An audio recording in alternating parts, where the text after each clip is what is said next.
TYFU. Hey, Marilla. Hello, Bethany. Good to see you. Good to see you, too. Right across the table. I don't know if I can do this, but we're going to try. We switched the arrangement In the studio. I did a rearrange. I like it, though. I could reach out and touch you. I know. Not just with your emotions, Yes. but... Or my eyes.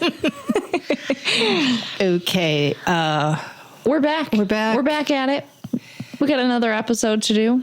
We had a great time with crushes. Yes. Our first two-part episode. And that was a wild ride. You got to admit, it was... That was a wild ride. It feels like we could never top that. The amount of people that came up and told me how sweaty it made them to listen to it, and also how great of an episode. We'd love to hear the feedback. Yeah. But we're sorry for making you so sweaty. Yeah. But we're probably going to do it again. Yeah, thank you for understanding. Yeah. Thank you to everybody who writes in with their comments and tells us their favorite parts. And I don't know, it's just always, it's great to know there's a community out there who's that responds with us, who's with us. Yeah. Yes, there are certain episodes where we have some hesitation of, should we talk about this? Well, for me, it's every episode. Okay, it's every episode. Should we talk about this? Will people like it? Blah, blah, blah, blah, blah. And every single time you guys surprise us because there's a comment that says, oh, we know exactly what you mean. Listen to what happened to me. And then we all get to yap about it on Instagram and in the messages. This seems like a good time to remind people that they can send in their own stories, and we're hungry for them. Yes.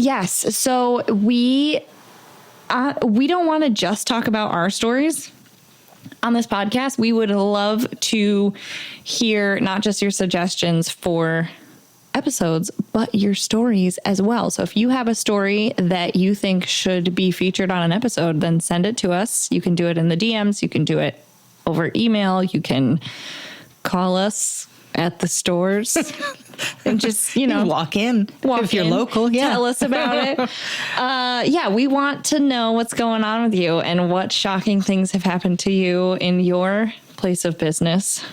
Yeah, TYFU Pod is really a great place to send us your stories if you're not local. I just want to send people there because, TYFUpod.com. You can send in your stories. And even if it's not something shocking, you can just send in your pet peeves.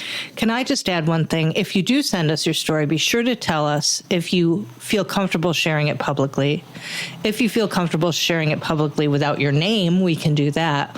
Or if you just want to share something with Marilla and I, that's fine too. But make it clear when you reach out to us whether we can share it or not. Absolutely. Also, we could get you on the air, maybe, if you wanted to call and have your story recorded. Now, that would be fun and different. That would be fun. Yeah. So, the sky's the limit to what we will put Kelly Walker through. We are so excited to hear your stories. And also, if you have any questions for Beth, for me, for Kelly Walker, send them in. We are collecting some questions, and maybe if we get enough questions, we could do a little Q&A. A little Ask Us Anything. A little Ask Us Anything. How cheeky would that be? Well, we'll see. So send us your questions if you have any questions, because that could be a lot of fun. And if you don't have any questions, that's embarrassing for us. We'll see what happens. Okay, are you ready to rip an envelope? I'm so ready. But first, a word from our sponsors. Some of the best feedback we receive at TYFU is from small business owners who say, I'm glad to hear that I'm not alone. In Geneva, small business owners are never alone. The Geneva Business Improvement District is your partner. BID works to increase foot traffic for downtown businesses with marketing and promotion. BID also hosts events to draw customers and keeps downtown beautiful so they'll stay. Want to learn more? Visit BID today at genevadowntown.com. I'm going to rip it. Well, what are you waiting for? Okay, here we go. This week's topic, Marilla, is soliciting the solicitor. Oh my God. Yep. Now, soliciting makes me think of, Sexual activities. Does. And solicitor makes me think of lawyers. But sexy lawyers. Soliciting is kind of a sexy word. It is. And I think we're going to say it a whole bunch. Love that. Keeping it spicy. I know. After the Crushes episode, we'll do whatever we can to keep it whatever we racy. Can. Yes. But in a way, I mean, soliciting the solicitor was one way to put it. But I think what we're getting down to is selling to the salesperson. Yes. Selling to the seller. Yeah.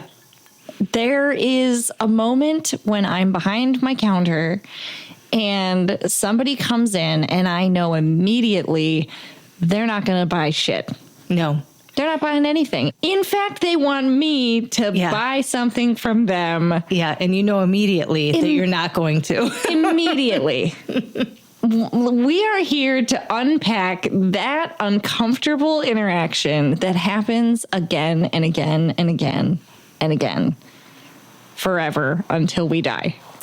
Yeah, it happens on many different platforms. You can be solicited by somebody walking in, by somebody calling, which happens, I can't even count how many times. I didn't think about the different platforms. Yeah. We did this with donations, which in a way is a solicitation.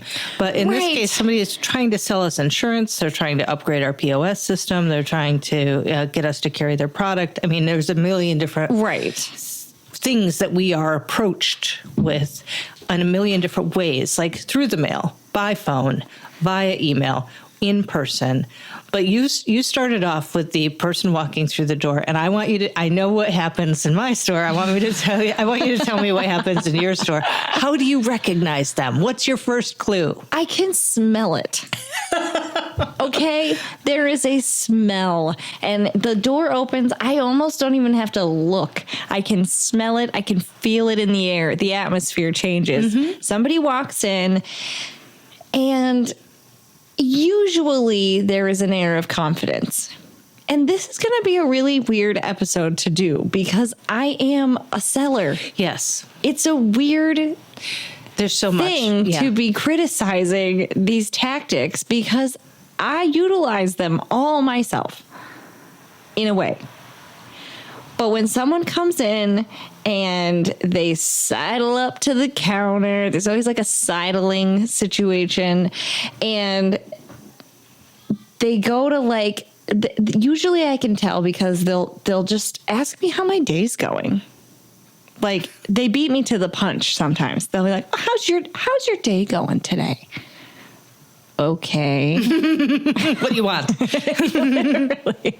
Yeah, what do you want? Immediately. When customers come in and I just say, hey, how are you? How's it going? And they say, good, how's it going with you? That feels normal. When someone comes in and I say, hi, how's it going? And they're like, how's your day going? Mm-hmm. It's like different. It feels different even saying it right there. Do I sound crazy? Do I sound psychotic? Do I sound unglued here? I think everyone in the world has met kind of a slick salesperson. I'm just guessing here because it's not just asking, how are you today? It's something like they're asserting themselves in your space. Yes. And they're about to tell you what you need. Yes. And they're about to tell you how your life is empty and meaningless without the product that they're about to give you. Yes. Or try to sell you. Right. And you feel all that within the first, how are you today? Right. Okay. Because we do that on a daily basis. Maybe not slick, like maybe not oily, and I hope not in a gross way, but like we understand if that a lot of times a customer interaction is defined by those first moments, those first words. We get it that you're setting the tone for the sale. Mm-hmm. And not on my watch, buddy. So I'll tell you, I have a similar thing. Sometimes people come into my store and they really like it. And they really get excited by it within the first few minutes. That's hard to believe. Yeah, I've been in your store. I know. But some people feel that way. And they express it to me right away. Like, oh my gosh, this is beautiful. This is amazing. Yeah, it's me. But there are salespeople who come in and they'll do the same thing. They will try to butter you up with flattery, and they'll be like, oh my gosh, how long have you been here? This place is amazing. I've never seen a store like this. Is this all you're doing? This is incredible. Oh my God. And then you realize they're just bullshitting me. Right. They're trying to warm me up. They haven't picked anything up. They're trying to flatter me. Yeah. They're not going to actually buy anything. They're actually going to try to sell me something. And I feel put off by it.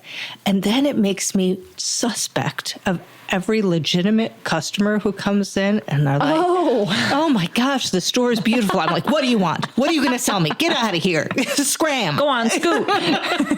But sometimes like within the first 30 seconds, I'll be like, is this a customer or is this a solicitation? Right. Mm-hmm. Right. Yeah. I suppose I'm a little less skeptical with that. I just kind of roll over and let him rub my belly for a minute. But it's totally true. It's totally true. And it is always, I always kick myself when I don't catch it, like in the first, hi, how are you? And then they start like raving about the location, the store. Then I'm always kicking myself like, damn it, I missed the clue. For that flattery every time. What is I feel like there's some common faces in the world of retail. The POS system is relentless. Let me upgrade your POS system. Let me save you some money on your energy bill. Yeah, don't you want to save some money? No. Like, wouldn't you like to save money? No, actually, I don't. I literally have said that before. Nope. Let me sell you a line of credits, or sell you on a line of credit. That's usually a phone call. Why don't you switch to my bank? Lately, it's, hey, oh my God, do you get these emails? I get these emails all the time. Hi, Marilla. I was looking at your website and it looks so cool, but I noticed it really sucks. I could help you. Yes. Yes, actually, we get a lot of those. I usually am the person checking the TYFU emails. Oh, my God, yes. We have a lot of people saying that they love our website and it sucks. That cracks me up. Those make me laugh so much. And like, it's multi-layered because I'm immediately annoyed, but at the same time, I'm like I said, I'm a seller. I've also been a seller that like goes door to door before, and it's not for the faint of heart. So like I sympathize with the struggle. Was it Girl Scout cookies? What were you selling door to door? Let's hear it. It was Victoria's Secret underwear. No, I'm kidding. No, I thought I had a corner on that gig. It was the black market, Okay. No, it was Cutco knives. Do you remember Cutco knives? Are they still out there? Well, we're going to save this for our MLM episode. I can't wait. Yeah, we'll revisit. But yeah, for a brief moment, I was selling Cutco knives, and you just had to, it was one of those situations where you're cold calling, you're walking up to people's doors. It puts hair on your chest, honestly. Oh, it's brutal. It's brutal. And so part of me is like, okay, I get it. You've had a long day. This is probably the 10th person who has shut you out. But you're not getting this sale just out of pity. Like, I can't do that. I can't afford to. So, like, it's complicated for me because I have sympathy, but I don't need 10 POS systems. And I don't need my website redone a dozen times a year. And honestly, it's a little insulting when I've worked really hard on it and you tell me that it sucks, even though I know it's not really sucky. But Yeah, that's one I get all the time. What the ones that crack me up, the emails that crack me up nowadays in the world of like bots and AI is when you get an email and you're like, hi, da da da da da, do you want to buy this from me? And then like 3 days later, it's like, by the way, I am a real person. My dog's name is Sparky. Oh, really? And I haven't had that. I had this a few weeks ago. I got the initial sell email. I ignored it, as I often do. 2 days later, I got a follow-up that was like, by the way, I know there's a lot of bots out there, but I'm a real person, and like gave me all these details about their life. I ignored it because nice try, bot. I bet you could make up a dog's name. And then 3 days later, the person was like, okay. Or the person. Yes, now I've graduated this bot to a person. Okay, well, I'm going to leave you alone, but I just want you to know that I am a human being, and I hope you have a great day, and da-da-da-da-da. And that one I felt a little bad. The bot does protest too much, methinks. Yeah, right. So I felt a little bad about that one, but I did not buy what they were selling. But that cracked me up. I'm a real person, by the way. I was just like, God, it's brutal out here. Brutal. Mm-hmm. It's kind of, I don't like saying no to people, especially because you're in customer service mode in your store, right? Right. You're There is always that. in, the impulse behind the counter is always to be super polite, super patient, super accommodating and helpful. And it feels unnatural to be so shut stern. somebody down, really. Yes. Yeah. Maggie was reminding me of a story today. This one time I had a meeting set up with a guy from the city and a tourist guy from the county, and they were looking for some economic development information. So I set up a meeting with them, and they came into the store. One of them had a clipboard. The other one was in a suit, and Maggie saw him. And she was so intentionally rude to them. Oh. And get 'em, Maggie. I think she thought she was protecting me from salespeople, Right. but it was a little embarrassing for me. Oh, my God. Hilarious. When you're a tech dog. I basically chases these economic development people out of the store who I had scheduled a meeting Go, with. Maggie. But she recognized them from the ties and the clipboards. I mean, she thought she did because, I mean, that's the uniform. I also think they're all reading the sales manual. Right. This standard sales manual that says butter the person up, ask them how they're doing today, tell them how beautiful their store is. Yes. You know, say that you were just passing through. Mention the person across the street who's already a client. Who's already a Susie client. across the street. God. You know, I know. It's like you can recite it ad nauseum. My favorite salesperson that comes in is actually not related to anything in my business. My favorite salesman that comes in maybe once or twice a year is the meat man. the meat man. I don't think I've seen him. Do you ever have the meat man? Okay. He sounds fascinating. Well, okay, so like once or twice a year, this tall man comes into my store trying to sell me meats like steak, lobster, shrimp, chicken, you name it, kebabs. Like, you name it, he's trying to sell me this meat. And he always comes in, and it's always awkward because I don't really recognize him. I can tell that he's trying to sell me something. But it always, like, takes me off guard when he's like, yeah, so anyway, do you like steak? I'm never ready for it. I'm just like, wait, what are you here for? And it's like, well, you know, I'm here and I've got a bunch of steak in my car. Like, he has in his car, like in a freezer. I can't be the only person who has experienced a meat man. I don't know. That sounds bad. We already did that episode. But he's like, do you want to buy some steaks? And I say no. And he goes, oh, are you vegan? no, but I might as well be for you because I'm not going to buy your steaks.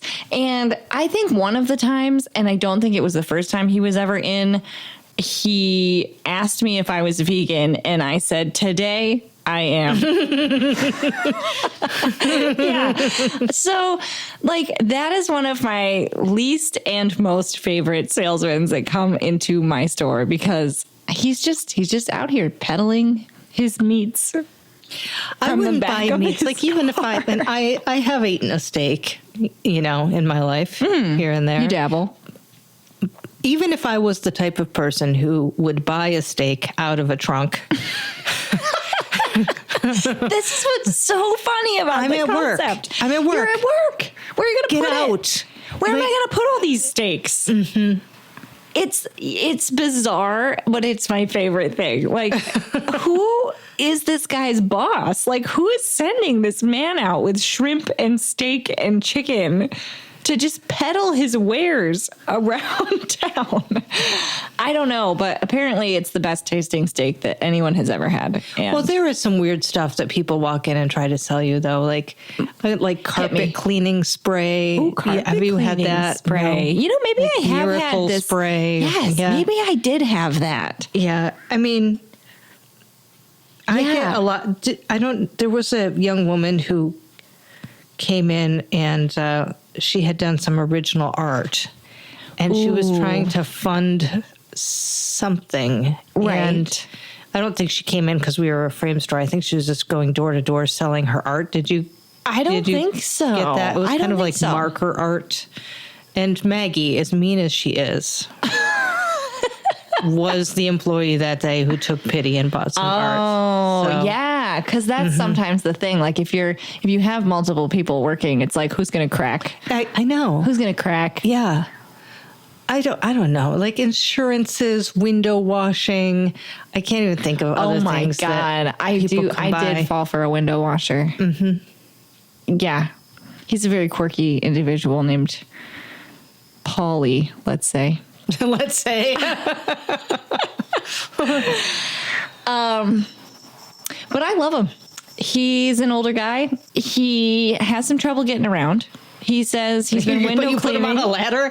Yeah, right. It just, okay, this, he came into my store one day. He wants to wash the windows. I said, oh, well, I used to be a window washer. So. Oh, right. Family business. We're kind of like digging up all my past here. Cutco window washing. So I usually with window cleaners would be like, well, I used to be a window cleaner. What would you bid me? Like I get into the nitty gritty with them. Ooh. Yeah. I'm like, all right, let's dance. Like,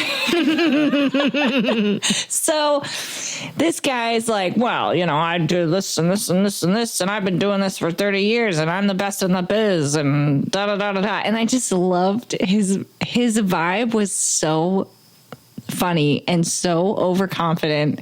And so like, I can't even explain. He's like a mobster. Like he's like a window washing mobster. And he comes and he quotes my window way like under what he could. I said, you know what? You got me. You're in. And he proceeds to wash my windows very slowly, very methodically, and tell me his entire life story. And now he comes and does that every couple weeks. I get a visit, and he spends the first 30 minutes sitting in my store shooting the shit. He asks for a drink of water. He needs a snack first. He tells me about his politics, tells me about his day, his health. You name it. We just chat. But yeah, he not a great window cleaner. Oh. Which I think is probably just because he's been doing it for 30 years and needs to retire. Yeah. It's no reflection on his skills, but he has the capability, but I think he doesn't do a good job. I think maybe. And somehow this keeps you coming back for more. Like this is the podcast, isn't it?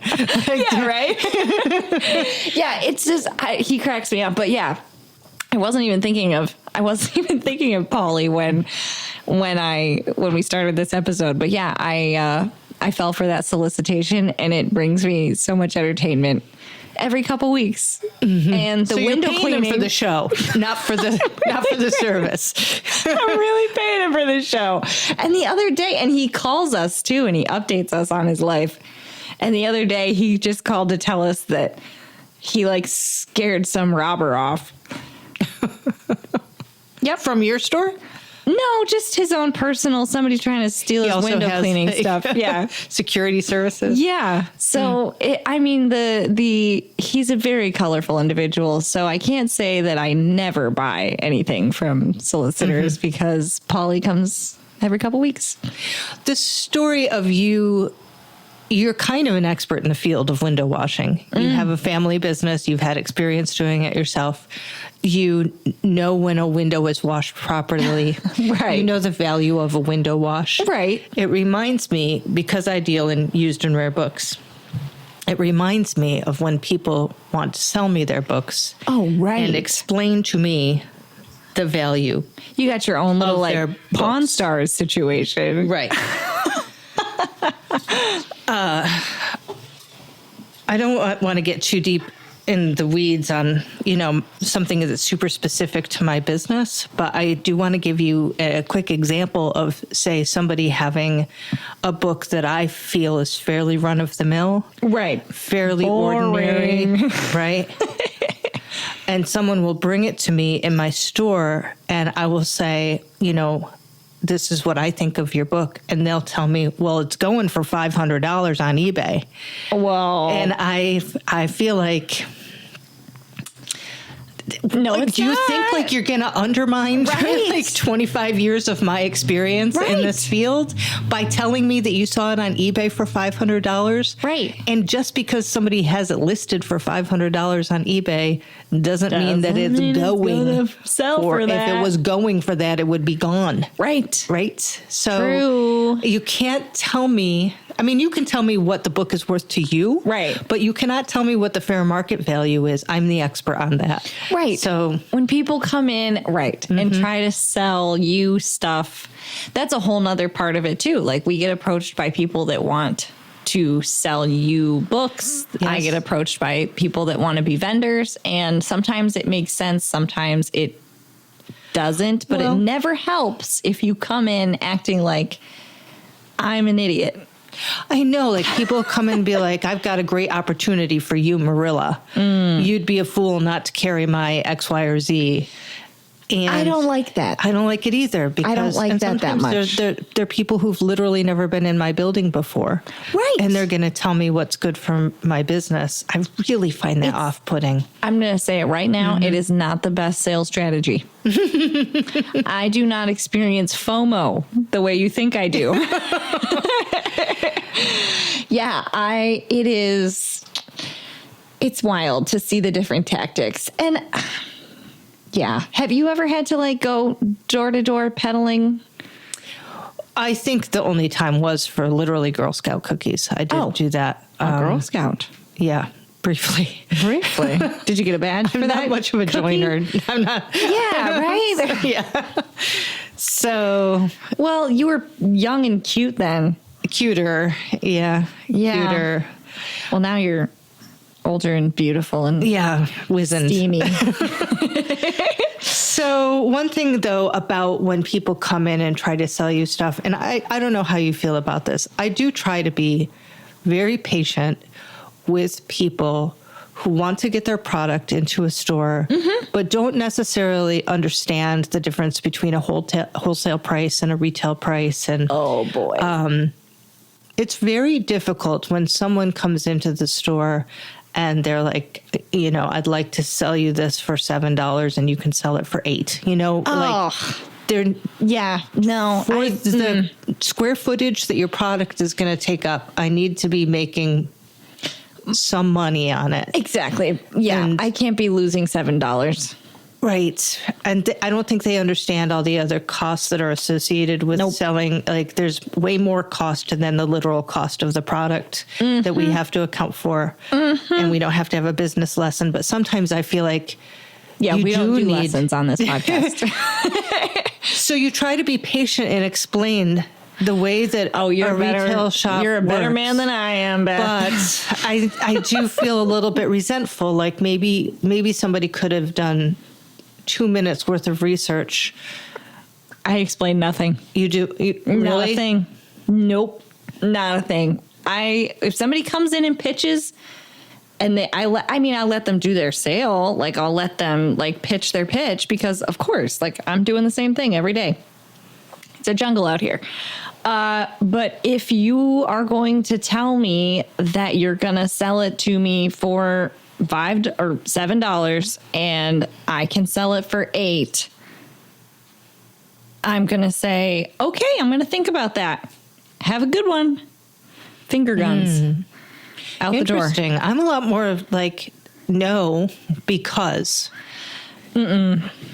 I say I'm going to mull it over and I will mull it over. But like, and this is why, and I do remind myself this when they walk out the door and I think to myself, yeah, I'm not going to do that. And I don't need to feel bad about it. And I don't need to do I want to tell them why? Yes. But do I have time to give them a lesson in wholesale pricing when it is easily Googleable, like you just said? No. I'm not going to work on that. Like, and maybe this makes you sound like an asshole. Kelly, get the music ready.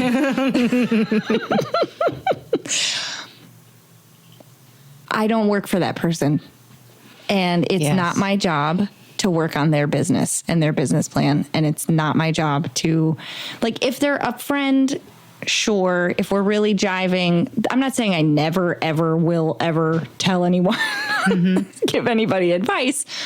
But for the most part, I try to remind myself that this is, if they're going to make it in business, they need to be able to figure out some of this stuff, especially basic stuff like that. And it's not necessarily my job to do that. And maybe that makes me... No, I think, I don't know. You don't have to be everybody's friend. We kind of talked about this before. And you don't have to be everybody's business mentor. If they want to take a class from you, I suppose they could. I think, for me, it might be just the guilt of saying no that motivates me to have these conversations with people. Right. Or sometimes if I really like the product and I want to be able to carry it, I'll explain, For sure. Yeah. In that scenario, I absolutely will. If it's something that I really like, I absolutely will go down that road. But yeah, it's remembering. I don't know. It sounds cold to just be like, well, it's just business, but it really is. And if you go out and you try to sell your thing a bunch of times and you don't get any sales, then you got to go back and reevaluate why it's not working. And I guess that too, like, if someone comes in and asks me, or even during their pitch says, okay, it's $7. I'm thinking you sell it for $8. What do you think of that? Do you think that's fair? Do you think that works? Then, of course, I'll have a conversation. I'm not just going to be like, figure it out, idiot. But if you come in really hot and high on your horse and like, don't ask my advice or anything, I'm not going to go out of my way to hold your hand and fix your business plan. One thing, again, that might be more specific to my business than yours, but maybe you could relate to this. People will, especially with authors, they'll want to sell me a book, and I'll be like, okay, what's the wholesale on it? What do you need for it? Yeah. And they'll be like, well, I'm selling it on for $12.50, so I could sell it to you for $12.50. No, and I'll be like, incorrect. Well, so right out of the gate, you're making it impossible for me to compete. Right. With my biggest competitor. Right. And I understand that the author needs to make some money, but why can't they understand that I need to make some money? Right. And it's just those ones are kind of insulting and sad. Right. Because that's somebody that author needs a business manager.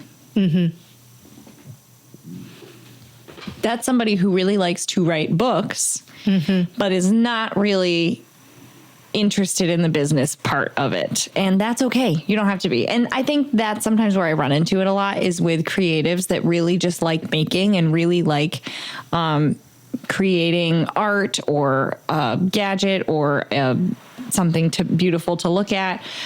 I think I butt heads the most with those sellers because they love to make what they do, or they love to make what they make, but they don't necessarily want to be entrepreneurs. Like, it would be nice to sell their stuff, but it's not fine their... if they don't want to be entrepreneurs, but we are entrepreneurs. But we are, yeah. And so I want to be able to support you in your creative endeavor, but you have to make it possible for me to make a living and pay my employees and pay my mortgage and all that kind of stuff if you want me to sell your stuff. Yeah. I preach. I agree. Turns out we agree, Beth. What do you know? What do you know? For any of our local makers that, do have their products represented by our stores, I just want to say this is not about you guys. It's not about you. And also, I mean, if you're in our stores, that's a sure sign that it's not about you. Yeah. And thank you for understanding and working with us and putting that extra time and energy, not just to make the product, but also to kind of understand the business side of it, because it makes our life easier and it makes that whole selling to a seller interaction way more comfortable for everybody involved. Yeah. The other half of this is like, I have makers that I love that make my store better. They're bringing me beautiful stuff. Yeah. And I'm grateful to have relationships with them. And I would never want to, not make it possible for them to get paid for the very important work that they're doing. Right. But they also understand that I need to get paid for the work I'm doing. So. Right. And I really appreciate when, game recognizes game. Like, I've had someone come in and they have said, okay, I need to get this much for it. And they're like, sell it for whatever you want. And I sometimes will be like, all right, I can work with that. Let's see what happens. And then sometimes I just can, I'll tell them, I totally get that you need this. Absolutely. To get what I need for it, I don't think it's going to move. Yes. And I really, really love have a frank discussion about it. Being able to have a frank discussion. There's so many makers in this area that I feel are really great about that. And I appreciate it when I can just say, you know what, this doesn't make sense for you to sell in a shop. Go get a booth at the farmer's market and make bank. Like, this is all you, man. Don't bother with the middleman. So yeah, I really appreciate a good down to earth seller. Cause I do like selling. I just don't like it when it's not practical, not genuine. When you feel like you're just I don't like to feel like just a business on the list. I like to feel like I'm in partnership with people and not like I'm a target. I think that's maybe the difference between those folks who walk in and you feel right away that you're a target. Yes. Because they're complimenting the store, because they're asking you in a certain kind of way how your day's going. Yeah. They're saying how cute you look and like, wow, you are just the coolest person I've ever met in my whole life. Am I? Or are you trying to but sell do you really mean it? Right. And it's so funny too, because I find being able to detect sellers, being a seller, it manifests itself strangely in different places. Like a couple years ago when we had to buy our car and we went in and we're having a one-on-one conversation with a famous seller, the car salesman. And I was thrilled. I was like, I can't wait to see this guy work his whole, because I was walking into it the with Michael Jordan of salespeople, right? Let's see. I was like, let's see what he can even do. Going in eyes open, because I think it's fascinating. And I don't buy a car often. So I was just like, let's see what they do. Let's see their tricks. And then he sold you that red Camry? Is this the red Camry this person? is the red Camry person. Loved every second of it. However, my husband is not a seller. And it was 2 different visits. It took 2 visits to get the car. And the first visit, the guy is working his magic. He's doing his selling and da-da-da-da-da. And he's talking and blah, blah, blah. And we get in the car to leave. And my husband is like, I just feel bad. Like, I feel bad. I don't know why he was feeling bad, but he was like, maybe we should consider this and maybe boom, boom, boom, boom, boom. And I'm like, no, stop it. He's selling to you. He's getting you. He's getting in your head. Don't let him in. But it's just interesting. I think it does give you a different perspective when you walk into a situation like that, when you're intentionally being sold to it, you navigate it differently. I navigated that interaction differently than my husband, who hates sales and doesn't like sales. But then you're more susceptible to sales, I think. I don't know. Do you feel like you're more susceptible to sales or less susceptible? A little you're bit a of seller? both. Like, because I'm a seller, I understand this person needs to make a living, and I understand that they got to move product, and Right. I like to be able to make people happy. Right. So I like to be able to say yes. Right. But at the same time, I don't like to feel manipulated. So at the minute I start to feel manipulated, I'm out. Right. I can get really easily You can shut it down. ticked by BS. Yeah. But if I don't feel that, if I feel some authenticity from a salesperson, it makes me want to buy from them more. As the kids say, let them cook. You just say, that's what the kids say these days. Is that what the kids say? Yeah. Let them cook. Let him cook. Like, let him do his Like thing. simmer? Yeah, like, let him go. Leave let him him on the do burner? his thing. Yeah, Do your okay. thing, girl. Let him cook. So if you don't manipulate Beth will let you cook. I recently went on, I had a day off. I went on a little excursion and I visited some other shops in our region. Like, I never really have a chance to do that because I keep store hours. That's true. So I went to some other stores and I'm like, I'm walking in, I'm buying something. I don't care what it is. This is a little shop. Right. I do see that this too. person, I want them to stay here. It could be like a $5 purchase, but I am not leaving the store without buying something. It turned out to be an expensive day. Beth, the same thing happened to me recently. Yeah. Okay, maybe this is a tangent, but I was recently dropping off posters for something I was participating in. Yeah. And it's been a busy season, so I haven't been able to visit a lot of these shops, just like you, like keeping shop hours. So it had been a minute since I'd been into all these shops, and I just made up my mind. I'm getting something from every single one of these shops because I love what they do. I want to support them. And my employee was laughing at me when I came back because I got like an armful of goodies. I had like a bottle of wine. I had a greeting card.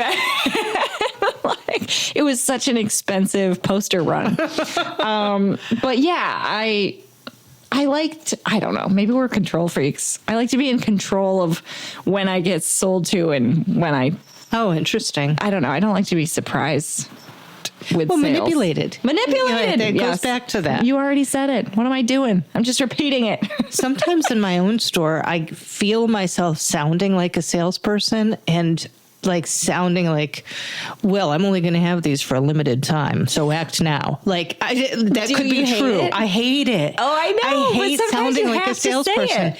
Today, like this woman was thinking about buying something for her daughter, and she wanted several of them. And I'm like, well, I'm not going to reorder these. So, now's the moment to make this purchase.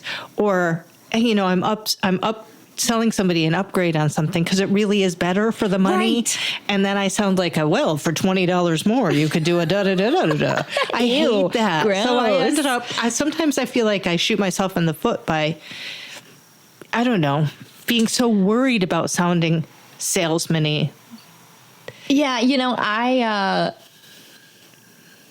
I know exactly what you mean. Mm-hmm. I think I dislike it when I have something that's on sale or something that's like something that's flying and somebody's like, "Oh, I'll wait until tomorrow." I'm like, "Okay, that's totally great, but like it might be gone."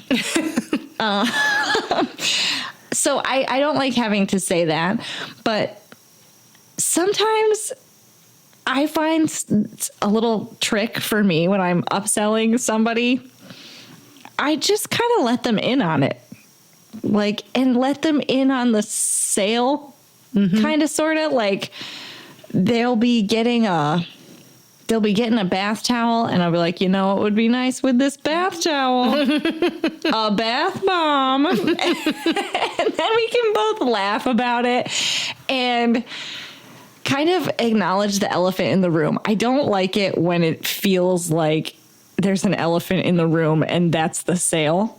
Yes. I like to just face it head on. And that's also like when the meat salesman comes in, there's an elephant in the room for like 10 minutes because he doesn't actually say he's got meat to sell me. He's just like looking at your bulk dates. And then starts asking about my dietary preferences randomly. Oh man, bless him though. It's hard work. Let me ask you something. It's a little off topic, but do you deal with sales reps when you are buying product for your store? Less so now. I feel like nowadays I deal with reps less. When I worked at the health food store, I dealt with reps frequently and actually had really great relationships with some of them. Mm-hmm. If you're not in retail, reps are people that like have a whole bunch of companies like in their coat, in their portfolio, sort of, and think in about their coat. Them it's like the guy with the watches inside of his coat. Yes. That's a rep, and they have a million watches for you to choose from. Yes, they represent different companies, and they will bring you samples. Like, here's a candle from this company, here's a bookmark from this company, and they show it to you. You can browse it, understand it, sniff it. It's like a walking catalog in a way, and they will have catalogs as well. Oh yes, and some of them are so nice. Like for years, our pet food. This is actually pretty wholesome. We had a pet food guy who would come in I think he would come in every order or maybe every other month, whatever. Paul would come in frequently. Everybody's named Paul today. Especially when his real name was Paul. Oh, okay. No, this guy's real name was Paul.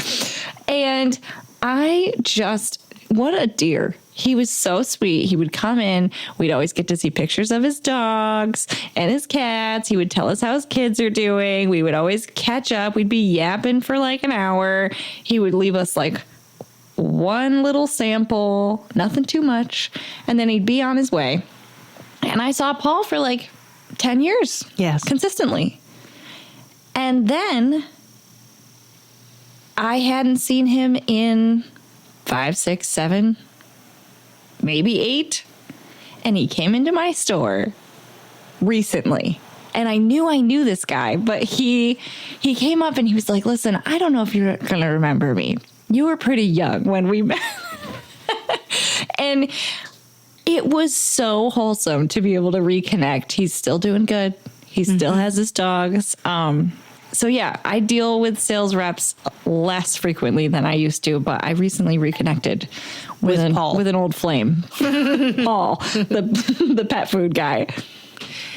Reps are becoming like, it's harder and harder to be a rep these days because, as more companies have gone online, yeah, they've sort of they've sort of become more direct to consumer, and you and I are the consumers. Oh, yeah, the retailers for sure. are the consumers. And so a lot of reps have found it harder and harder to kind of stay afloat, but they are the salesmen for these big companies. That if you wonder where where we source our products from, oftentimes reps will bring them to us. And the thing about reps is some of them really understand each of the stores, each of the retailers. They take time. Yes.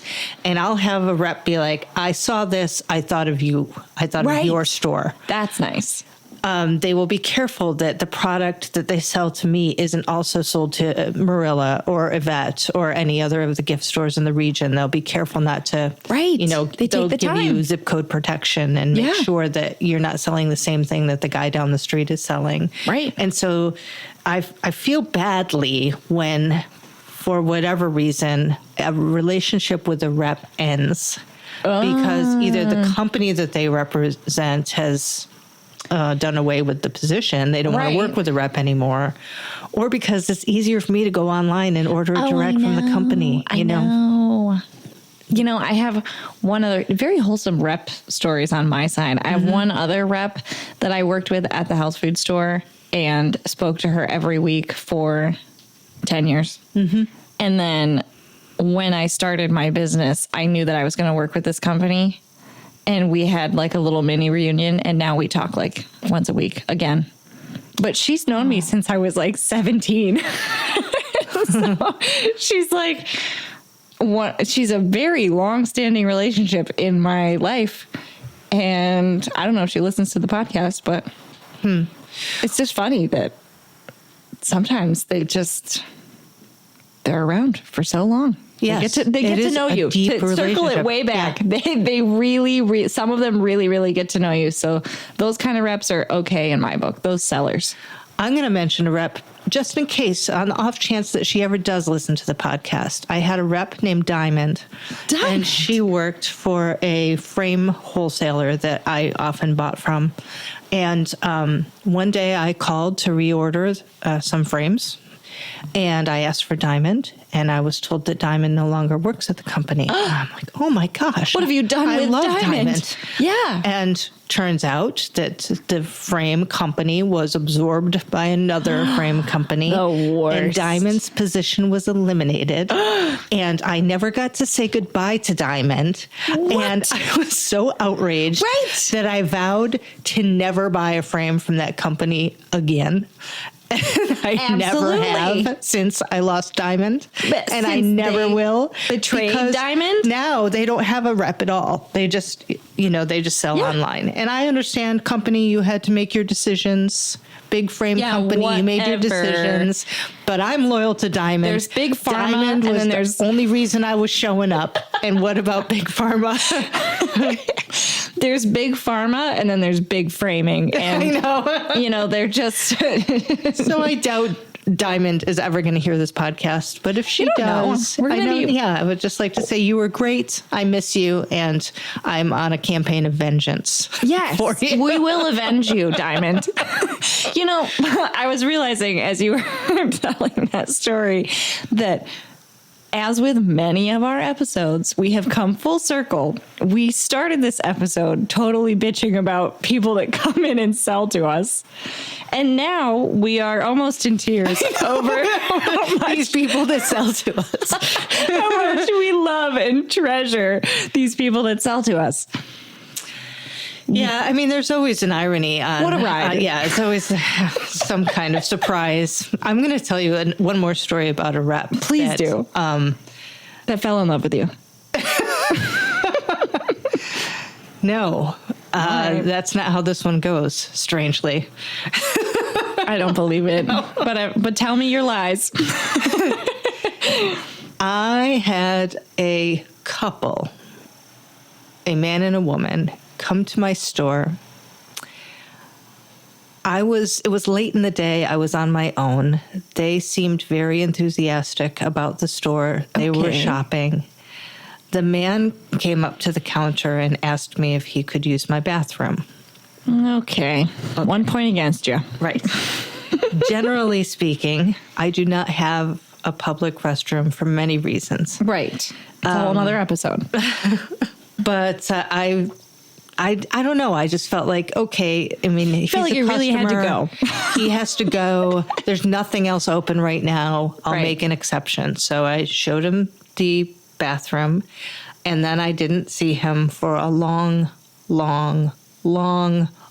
time. Ooh. And I was like, this And then is you a regret. complete mistake. I know I'm going to pay for this one. Right. In the meantime, the lady part, I'm sorry, what? the lady half of the couple came up to the counter and introduced herself, and she was a sales rep. Oh my God. And I had mistaken them for actual customers. An actual customer. But really what they were was a sales rep and a pooper.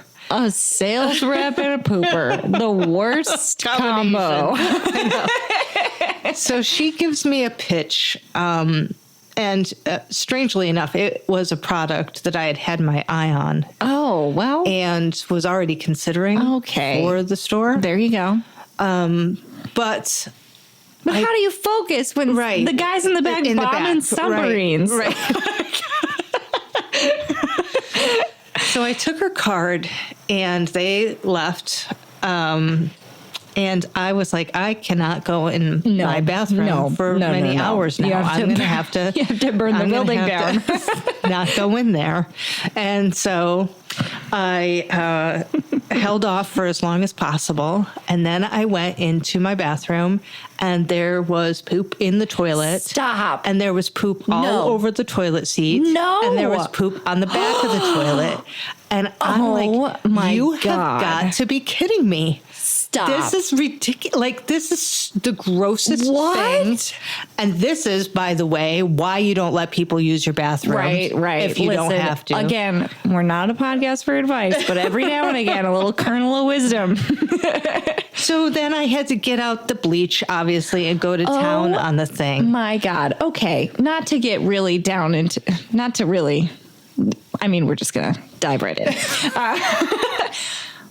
Let's say I'm having an unfortunate moment where I am in that position. Mm-hmm. Just a war zone. Right. I would be there for 3 hours because I would have to sneak out, find the cleaning supplies, sneak back in, clean everything, cleaner than it was before. You wouldn't leave it all over the toilet? How? How can you do that? The audacity of these men and their poo.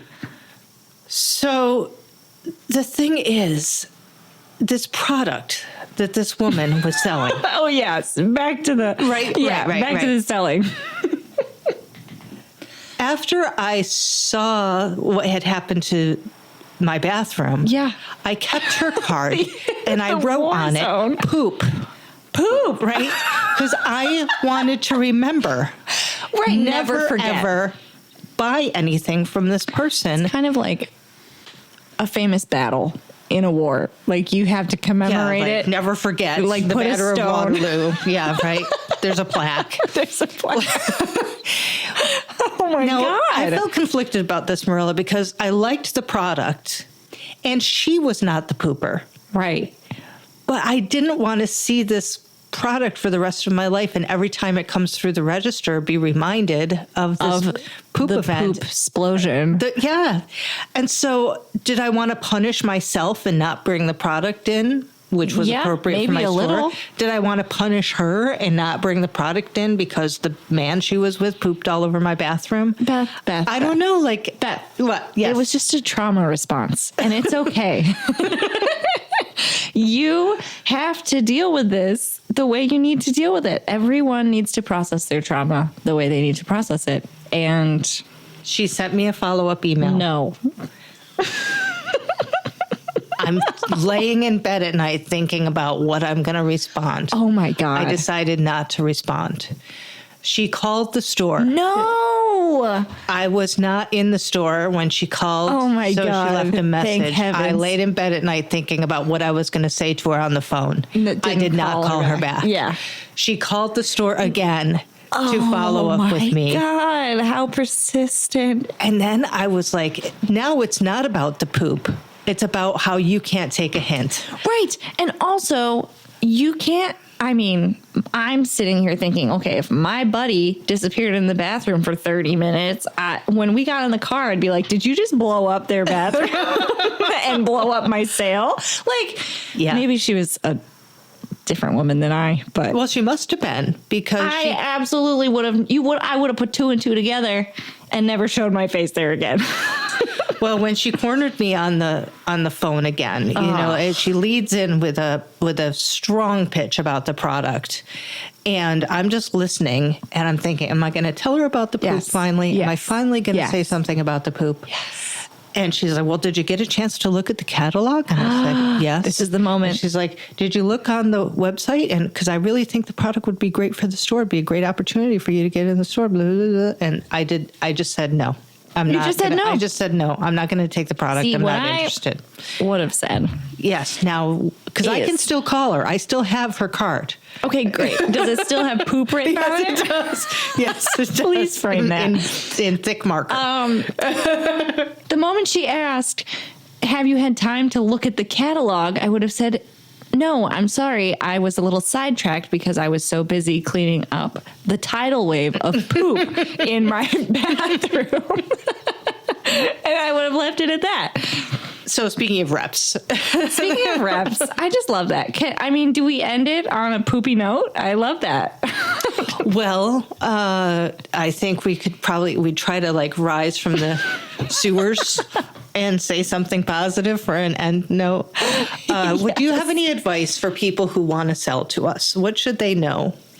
Gosh, they should have a realistic wholesale price. They should understand that selling wholesale is you're not going to get as much money selling wholesale as you would selling direct to customer. Mm-hmm. And you should take some time to get to know our brands.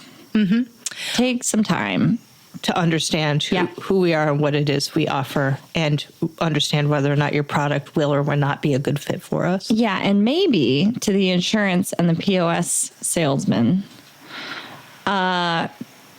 maybe skip a compliment and spend $10. I would say cold calls really always annoy me, because I might actually be working with a real customer. Mm-hmm. And to have you just kind of hovering around and standing and distracting from schedule. Actual, I'm working here. Mm-hmm. Maybe call for an appointment. Yep. You might say no, but I'm going to hate you a lot less than if you just kind of show up and hover while I'm dealing with a customer. Yep, that's good advice. Schedule. Mm-hmm. If you have a 15-minute pitch, schedule. Mm-hmm. Schedule, as they say. Yeah, because it's always better if it's British. That's true. Mm-hmm. And be British. Invaluable Maybe advice. Have an interesting accent. I don't know. But one more thing before we close. Let's talk about sort of the situation that we find ourselves in now that we're selling sponsorship opportunities. We're hypocrites. For the Here podcast. We are. Yeah. So I don't think I've walked into anybody's place of business and said, hey, have I got a deal for you? Yeah. Although I would love to. Do yourself a favor and buy some sponsorship spots on TYFU. Maybe it would feel freeing to just walk in and lay it on them like that. I don't think it would feel freeing for them, though, Marilla. Well, yeah. That's true. Treat others how you want to be treated. That's true. How's it been, though, approaching people and asking if they want to sponsor us? Has it been awkward for you at all, or how do you feel about it? It has not been awkward, because I do think I enjoy a genuine, I enjoy sales in the sense that when I really believe in something and I really like what I have, I want to share that with people. And so in that sense, I really, really like this podcast, it turns out. And I am enjoying sharing it with people. And so the people that I've approached are people that being so small right now, I feel like the people that I'm approaching are people that I have a relationship with. I think it would be a good fit for this, that, and the other reason. And because of that, there's a lot of good faith around it, and it's not really cold. And then we hug, and, and it's a great time. The first couple of like, hey, would you think that you might want to advertise on TYFU? Maybe I feel kinda, nervous. would ya? Yeah. The first couple of people I approached were like, yes, absolutely. Ooh, yes. Yeah. So that's made me feel a little bit more excited about it. Yeah, I have had more yeses than nos, but even the nos have not been. You're like, no, I hate your podcast. Brutal. Yeah, they're like, no, I'm a vegetarian. I don't eat steak. So yeah, here we are. Offering wonderful opportunities that are going to make people's lives better. So if you're interested in a wonderful opportunity and you don't want to miss out, then you know where to find us. Yeah, we'll give you the details if you contact us. Yeah. I would like to thank our listeners for being so patient with our executive producer, Boudica the cat, this episode, because he's been playing with his If you've heard some Christmas bells during this episode, those are brought to you by Boudica, our sponsor and executive producer. Yeah, good luck with that, Kelly. Yeah, he's enjoyed this episode immensely, and he's been playing the whole time. So if you're wondering what that little tinkling noise is. Thank you for understanding. Yep. And now a word from our sponsor. So, Beth. Yes, Marilla. I was posting on Instagram, and I have to say, our recording space is just beautiful. The Red Room Studio? Yes, you have a way with decorating. Well, thanks. Not everybody can do that, but if you're looking for a great location to decorate your space, you should check out Axom Home in Rochester. Axom. It's a destination for modern furniture and accessories to make your home reflect your own unique style. Furniture? Axom's got it. Vases? Axom's got it. Vases? Axom's got it. Clocks? They've got it. It's a great place for people with a great sense of design but don't want to pay for a designer. Find it at Axom in the heart of the South Wedge in Rochester, New York, and online at axomhome.com.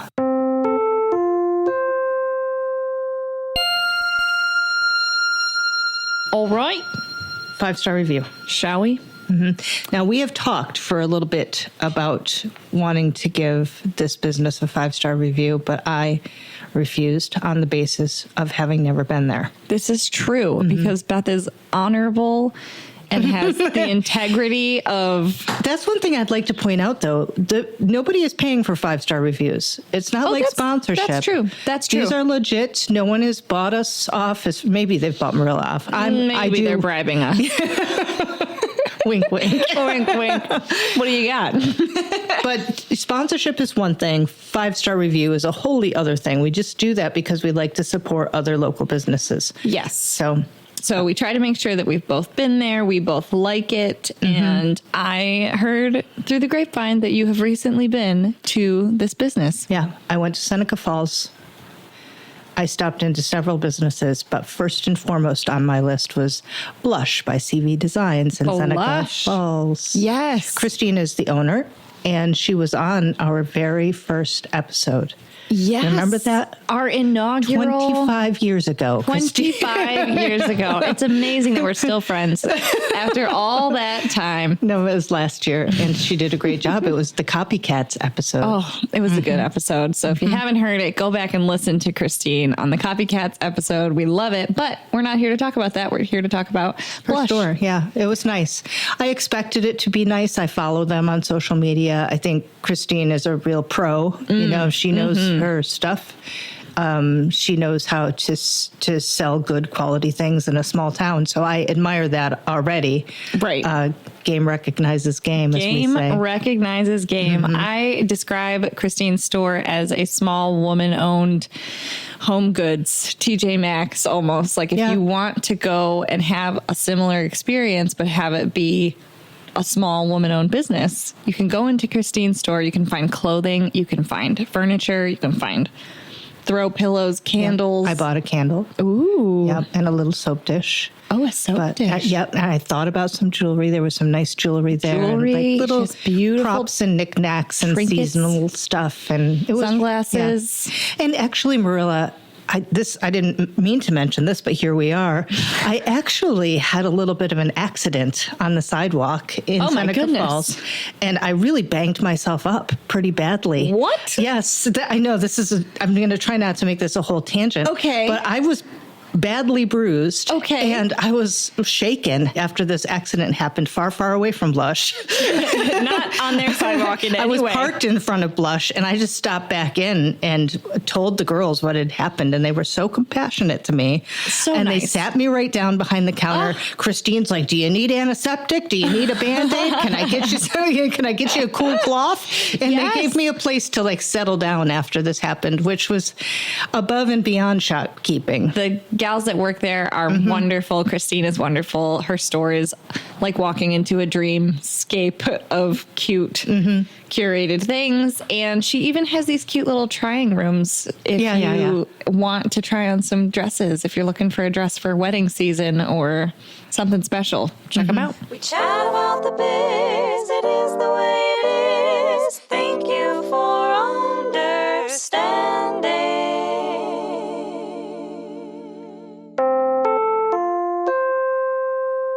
We sincerely thank you for understanding.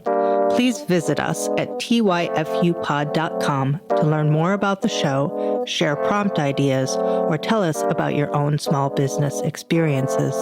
We may include your story in a future episode. Find us on Instagram, Facebook, or YouTube at tyfupod or at tyfupod.com. Our theme music was composed by Marilla Gonzalez. The show is produced by Kelly Walker. Too bad for Kelly Walker. Cats.